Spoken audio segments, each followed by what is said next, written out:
नमस्ते, स्वागत है आपका ईगो इज़ द एनिमी के वीडियो नंबर 53 में। चलो पढ़ते। So do we sit down alone and struggle with our work that may or may not go anywhere, that may be discouraging or painful? Do we love work, making a living to do work, not the other way around? Do we love practice the way great athletes do? Or do we chase long term attention and validation, whether that's indulging in the endless search for ideas or simply the distraction of talk and chatter? तो हम क्या करें? क्या हम बैठ जाए अकेले और अपने काम के साथ में स्ट्रगल करें? तो क्या हम वो काम करें जिसका हमें पता ही नहीं कि कुछ रिजल्ट निकलेगा या नहीं निकलेगा? तो क्या हम लोग काम से ही प्यार करें और उसके रिजल्ट से ना प्यार करें, चाहे हम उससे पैसे कमाए या ना कमाए, चाहे हमारा घर चले या ना करे चले, ऐसा करें क्या? या फिर हम महान एथलीट्स जो होते हैं उनकी तरह हम लोग सिर्फ अपने प्रैक्टिस से प्यार करें, ऐसा रहे क्या? या फिर हम लोग शॉर्ट टर्म अटेंशन और वैलिडेशन को चेज़ करें, जो हमको शॉर्ट टर्म सैलरी या शॉर्ट टर्म वेजेस या शॉर्ट टर्म तारीफ़ें या शॉर्ट टर्म नाम और शोहरत दे, क्या हम लोग को वो करना चाहिए? या फिर हम लोग अपने आप को आइडियाज़ में उलझा के रखें कि आज देखो मेरे पास 50 आइडिया आया लेकिन मैंने एक पे भी एक्शन नहीं लिया। क्या करें हम लोग? क्या एक्शन ले, क्या ना ले? Fact see facts, do it if you are going to do it. अगर वो चीज़ करना है तो करो। सोचने का कुछ फ़ायदा है क्या? नहीं। आइडियाज़ को लेके मेंटल मैस्टरबेशन करके फ़ायदा है क्या? नहीं। तो there is another apt Latin expression, और एक लैटिन एक्सप्रेशन है मटीरियम सुपराबैट ऑपस। मतलब क्या है उसका? The workmanship was better than the material. तो मटीरियल से ज़्यादा काम का क्या था? वर्कमैनशिप, मतलब काम करने का तरीका। बराबर। जैसे वो famous movie fast and furious में भी वो विन डीजल बोलता है कि गाड़ी कितना भी अच्छा हो उससे फ़र्क नहीं पड़ता, गाड़ी चलाने वाले से फ़र्क पड़ता है कि गाड़ी चलाने वाला कैसे हैंडल कर रहा है उसको। The material we have been given genetically, emotionally, financially, that's where we begin. हमको जो मटेरियल मिला है, क्या क्या मटेरियल मिला है अपने को? सबसे पहला जेनेटिकली, हमारा बॉडी, हमारा वॉइस, हमारा काम करने का एबिलिटी जो हमको मिला है वो पहला मटेरियल है। दूसरा चीज़ इमोशनली हम लोग कैसे हैं वो हमारा मटेरियल है। तीसरा फाइनेंशियली, हमारा फाइनेंशियल पोजीशन क्या है, ये अपना स्टार्टिंग पॉइंट है कि हम लोग यहाँ से शुरू करेंगे। We don't control that, we do control what we make of that material and whether we squander it. तो हम उसको कंट्रोल नहीं करते कि जेनेटिकली हमको क्या मिलेगा, इसको नहीं कंट्रोल कर सकते इमोशनली हमको क्या मिलेगा, इसको नहीं कंट्रोल कर सकते कि फाइनेंशियली अपना क्या कंडीशन होगा। हमारे कंट्रोल में क्या है, जो भी अपने को मिलेगा, जैसा भी जेनेटिक्स मिला, जैसा भी फाइनेंशियल कंडीशन मिला, जैसा भी इमोशनल स्टेट ऑफ माइंड मिला, उसके साथ हम लोग क्या कर रहे हैं, क्या हम लोग उसको यूज़ करके हम लोग दो चीज़ें कर सकते हैं। या तो हम लोग उससे कुछ बना सकते हैं, कुछ क्रिएट कर सकते हैं, कुछ निकाल सकते हैं, या तो उसको बर्बाद कर सकते हैं। वो डिपेंड करता है हमारे ऊपर कि हम लोग को जो भी मटेरियल मिला है उससे अपन क्या बनाते हैं, वो अपने ऊपर डिपेंड करता है। आज चलो story. As a young basketball player, Bill Bradley would remind himself, when you are not practicing, remember someone somewhere is practicing and you will meet him, he will win। चलो फिर से पढ़ता हूँ। वो अपने आप को बार बार याद दिलाता था। उसका नाम क्या था? एक यंग बास्केटबॉल प्लेयर था जिसका नाम था बिल ब्रेडली। बार बार अपने आप को ये बात याद दिलाते रहता था। पहले इंग्लिश देखो। When you are not practicing, remember someone somewhere is practicing and when you meet him, he will win। तो वो अपने आप को बार बार याद दिलाता था, जितने बार आप प्रैक्टिस नहीं कर रहे हो, जब तक आप बैठ के टाइम पास कर रहे हो, कोई ना कोई कहीं ना कहीं तो प्रैक्टिस कर रहा है, और जिस दिन तुम लोग दोनों का आमना सामना होगा उसका प्रैक्टिस ज़्यादा है और मेरा प्रैक्टिस कम है, कौन जीतेगा? सामने वाला, क्योंकि उसने प्रैक्टिस तो किया। The Bible says something similar in its own way. Bible में भी ऐसा ही कुछ सिमिलर लिखा हुआ है। Blessed are those servants whom the master finds awake when he comes। You can lie to yourself saying that you put in the time or pretend that you are working, but eventually someone will show up, you will be tested and quite possibly found out। तो Bible में भी ऐसा लिखा है कि वो servant लोग blessed होते हैं जिनको जब मास्टर एंट्री करता है तो देखा है तो वो लोग, तो वही सर्वेंट लोग अपने आप को ब्लेस पाते हैं, मतलब वो मास्टर उस पर ही खुश होता है, ऐसे सर्वेंट्स पे ही जो लोग जब मास्टर एंट्री किया तो वो लोग जागे हुए रहते, सोए नहीं रहते। तो सेम चीज़ यहाँ पे भी, आप अपने आप को तो कभी भी झूठ नहीं बोल सकते। हम लोग बोलेंगे कि मैं ये कर लूँगा कर लूँगा कर लूँगा, लेकिन अगर नहीं किया तो कुछ फ़ायदा नहीं है। आप प्रिटेंड कर सकते हो, झूठ बोल सकते हो, लेकिन कोई ना कोई तो ऐसा होगा जो कभी ना कभी सच बोलेगा, जो उसने बोला है वो कर देगा। फिर हम लोग जितना भी प्रैक्टिस किए रहेंगे, हम लोग जितने भी टैलेंटेड रहेंगे, वो सब कुछ काम का नहीं रहेगा, वो धरा का धरा रह जाएगा, just because someone showed up. क्योंकि वो लोग ने बस बोला कि मैं हूँ, टेंशन मत लो सर मैं हूँ, मतलब वो सुपीरियर को बोला या कस्टमर्स को बोला, जो भी आपकी ऑडियंस है, उस ऑडियंस के सामने अगर कोई आके खड़े हो जाएगा कि मैं हूँ, तो आप कितने भी तैयारी करके रखो, उसका कुछ फ़ायदा नहीं होगा। Since Bradley went on to be an all-American Rhodes Scholar, then a two-time champion with the New York Knicks and a US Senator, you get the sense that this sort of dedication will take you places. तो बार बार जब हम लोग को doubt आता है कि इतना मेहनत करके क्या होगा, क्या हमको हमारे डिज़ायर्ड रिजल्ट मिलेंगे कि नहीं मिलेंगे, तो ये इसका ब्रेडली का कहानी सुन के थोड़ा देख लो। ब्रेडली जो बार बार अपने आप को याद दिलाता था कि क्या करना है, मेहनत करते रहो, जब अगर आप प्रैक्टिस नहीं करो तो कोई ना कोई कहीं ना कहीं प्रैक्टिस कर रहा है, वो जीत जाएगा। क्या हुआ उसके साथ देखो, बाद में जाके वो एक रोड स्कॉलर बना, जो एक बहुत ही हायर पोजीशन है। फिर बाद में न्यूयॉर्क निक्स नाम का टीम था, उसके तरफ से वो 2 बार चैम्पियन बना। फिर बाद में एक यूएस सेनेटर बना। यूएस सेनेटर मतलब जो इंक्वायरीज करते हैं, कोर्ट टाइप क्वेश्चनिंग करते हैं बड़े बड़े लोगों से, वो सेनेटर बना। तो ये सुनने के बाद, ये ब्रेडली के बारे में सुनने के बाद तो आपको समझ गया रहेगा कि मेहनत करने के बाद कहीं ना कहीं तो हम लोग पहुँचते ही है। ऐसा नहीं कि हम लोग का कुछ रिजल्ट नहीं लिया, रिजल्ट तो आएगा ही आएगा। So we must have it because there is no triumph without toil.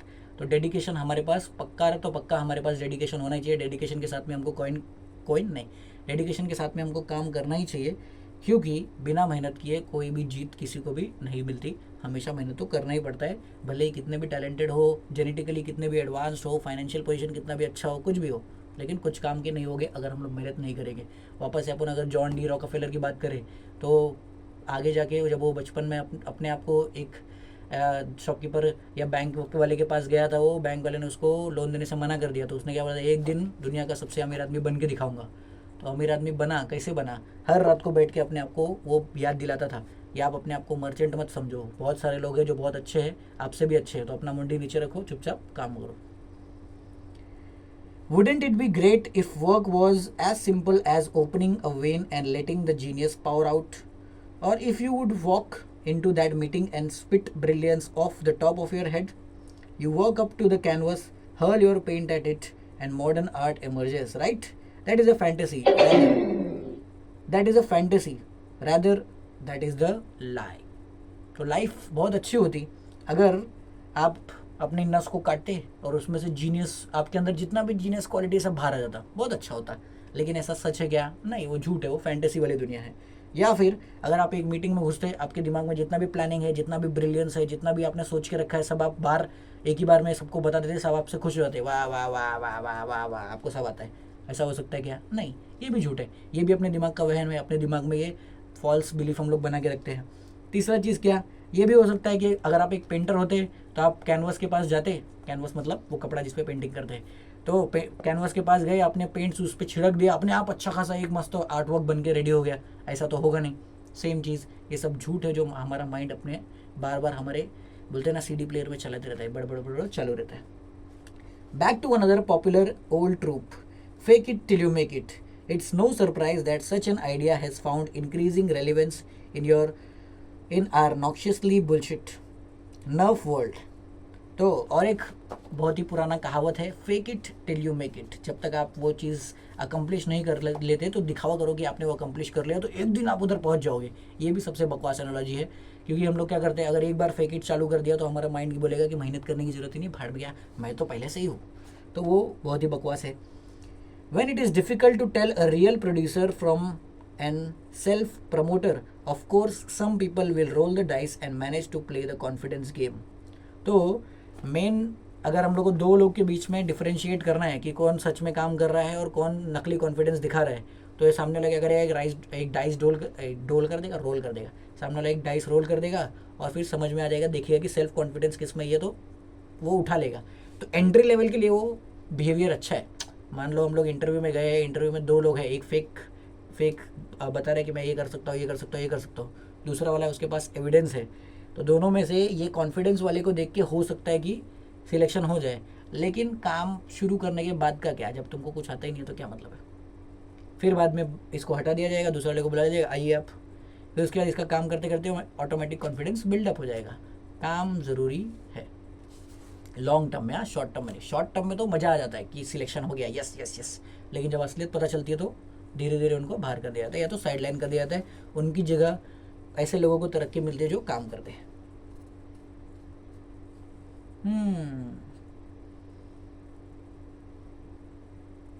Make it so you don't have to fake it, that's the की।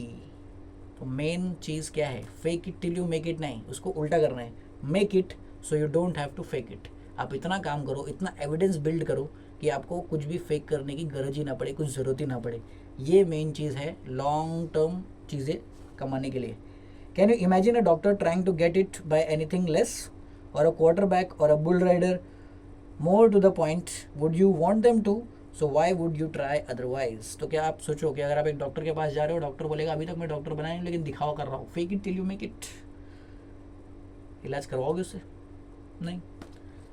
या फिर आपने इलाज करवा लिया, उसके बाद आपको पता चला कि वो डॉक्टर असली नहीं है, वो fake it till you make it, मतलब वो फेक कर रहा था अपने आप को, तो आपको क्या भरोसा होगा लोगों पे? या फिर दूसरे भी कहीं पे देखो, आप कहीं पे किसी से भी कुछ काम करवाने के लिए जा रहे हो, असली उसने अपनी ज़िंदगी में कुछ अचीव नहीं किया, बस वो फेक करके दुनिया को दिखाने की कोशिश कर रहा है। तो एक बार आप उससे काम करवाओगे, आपको समझ में आ जाएगा इसको कुछ नहीं आता, फिर आप उसके बाद अगले बार जाओगे नहीं। तो जब सेम चीज़ हम लोग समझते हैं कि हम लोग किसी के पास भी एक बार ट्रस्ट ब्रेक होने के बाद नहीं जाएंगे, तो हम लोग खुद वो काम करके फ़ायदा कुछ नहीं है। अगर हमको एक ही बार वो कस्टमर चाहिए, या एक ही बार वो क्लाइंट चाहिए, या एक ही बार वो एम्प्लॉई चाहिए, या वो जॉब चाहिए एक ही बार, मतलब बस एक दिन जाओ बस ख़त्म हो जाए, वैसा चाहिए तो ठीक है। लेकिन लॉन्ग टर्म अगर कहीं पे बने रहना है, किसी के साथ में रिलेशनशिप मेंटेन करना है, तो make it so that you don't have to fake it. Every time you sit down to work, remind yourself, I am delaying gratification by doing this, I am passing the marshmallow test, I am earning what my ambition burns for, I am making an investment in myself instead of in my ego. हर बार आप काम करने के लिए बैठते हो, अपने आप को प्रॉमिस करो, अपने आप को याद दिलाओ कि मैं ग्रेटिफिकेशन को डिले कर रहा हूँ, जितने बार मैं काम करूँगा मैं ग्रेटिफिकेशन को डिले कर रहा हूँ। मतलब क्या, मुझे रिजल्ट्स बाद में मिलेगा तो चलेगा, अभी कुछ नहीं चाहिए, बाद में चाहिए, अच्छा चाहिए। मैं वो मार्शमेलो टेस्ट को पास कर रहा हूँ। मार्शमेलो टेस्ट एक बहुत ही फेमस टेस्ट है, आप यूट्यूब पे जाके देख सकते हो। उसमें वो बच्चे लोग को मार्शमेलो वो कैंडी टाइप दिया जाता है, और दोनों बच्चे लोग को बोला जाता है कि आप अगर अभी तुरंत मार्शमेलो खाते हो तो आपको एक मार्शमेलो मिलेगा, लेकिन अगर आप थोड़े टाइम रुकते हो और थोड़े टाइम बाद खाते हो तो आपको 2 मार्शमेलोज मिलेंगे। तो उसमें वो चेक किया जाता है कि कौन सा वाला बच्चा है। तो एक बच्चा, बहुत सारे मोस्टली 90% बच्चे जो रहते हैं उसमें वो क्या करते हैं, पहला ही वाला खा जाते हैं। कुछ रेयर बच्चे होते हैं, एक्सेप्शनल केसेस जो 10% या लास्ट 2% या 1% बच्चे होते हैं, वो लोग क्या करते हैं, उस मार्शमेलो के जो अच्छा फीलिंग है खाने के बाद, जो इतना टेस्ट लगता है, उस टेस्ट को डिले करते हैं, बोलते हैं थोड़े टाइम बाद खाऊंगा लेकिन 2 खाऊंगा, थोड़े टाइम बाद खाओगे लेकिन 2 खाओगे। तो ये मार्शमेलो टेस्ट में पास कर रहा हूँ, ये अपने आप को हमको बार बार याद दिलाना है कि जितने बार मैं काम करता हूँ उतने बार अपन मार्शमेलो टेस्ट को पास कर रहे हैं। आई am earning what my ambition burns for, मेरा जो एम्बिशन है, जो लॉन्ग टर्म विजन है, उस तक पहुँचने के लिए मैं आज काम कर रहा हूँ। मैं अपने आप के अंदर इन्वेस्टमेंट कर रहा हूँ, ना कि मेरे ईगो के अंदर। तो जितने बार हम काम करेंगे, हम अपने आप को ये चीज़ याद दिलाते हैं, और फिर ये बिहेवियर धीरे धीरे मल्टीप्लाई होना शुरू होता है। Give yourself a little credit for this choice, but not so much, because you have got to get back to the task at hand, practicing, working, improving. तो जितने बार हम एफर्ट डालते हैं, अपने आप को प्रेज करना चाहिए, लेकिन थोड़ा ही प्रेज, बहुत ज़्यादा प्रेज नहीं, तो फिर से हम लोग वो प्रेज वाले लूप में फंस जाएंगे। कौन सा वाला, एफर्ट के लिए हमको बोलना है कि अच्छा एफर्ट किया, एफर्ट वाला प्रेज हमको देना है, वो स्मार्टनेस वाला और वो सब प्रेज नहीं देना है, एफर्ट प्रेज देना है अपने आप को। तो थोड़ा सा क्रेडिट देना है और फिर से अपने को काम पे चले जाना है। 3 काम करना है, practice, work, improve, practice, work, improve, practice, work, improve. Work is finding yourself alone at the track when the weather kept everyone else indoors. काम का मतलब क्या है, आप सही रास्ते पे चल रहे हो जब बाकी लोग अंदर हैं। भले ही आंधी आ रहा है, तूफान आ रहा है, कुछ भी आ रहा है, कोई भी सिचुएशन चल रहा है, लेकिन आप काम पे हो। जब बाकी सब लोग सो रहे हैं, बाकी सब लोग कंफर्ट में जी रहे हैं, बाकी सब लोग आराम कर रहे हैं, उस टाइम पे आप काम कर रहे हो, उसको काम बोलते हैं। Work is pushing through the pain and crappy first drafts and prototypes. तो पहली बार जो भी हम काम करते हैं, फर्स्ट ड्राफ्ट जिसको बोलते हैं, वो बहुत ही बकवास होता है, तो उसको पुश करना, उसको डिलीट करके फिर उसके बाद और उसको और परफेक्ट करना, बेटर बनाने की कोशिश करना, उसको काम बोलते हैं.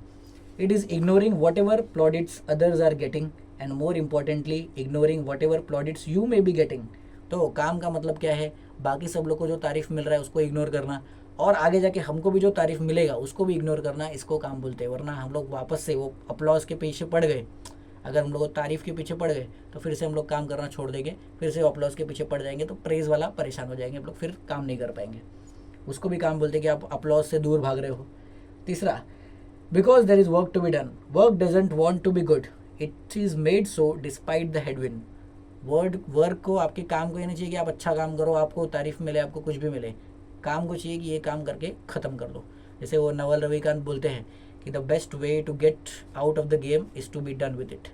तो अब हमारे दिमाग से किसी भी गेम को बाहर निकालने के लिए सबसे आसान तरीका क्या है, उसको काम करो और ख़त्म कर दो, बात ख़त्म हो गया. गेम खेलो और छोड़ दो, हो गया. It is made so despite the headwind. There is another old expression. और एक कोड के साथ में अपन ये वीडियो और ये चैप्टर ख़त्म करेंगे. You know a workman by the chips they leave.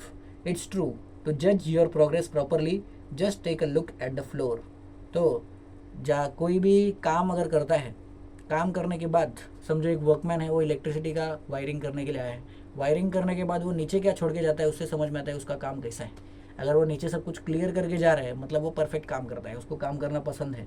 तो आपके प्रोग्रेस को अच्छे से जज करने के लिए आपको हमेशा फ्लोर पे देखना चाहिए कि मैंने जो भी काम किया उसको काम ख़त्म करने के बाद सब कुछ क्लीन किया कि नहीं, सब कुछ परफेक्टली है कि नहीं, जो जहाँ से उठाया था वो वहाँ पे रखा कि नहीं.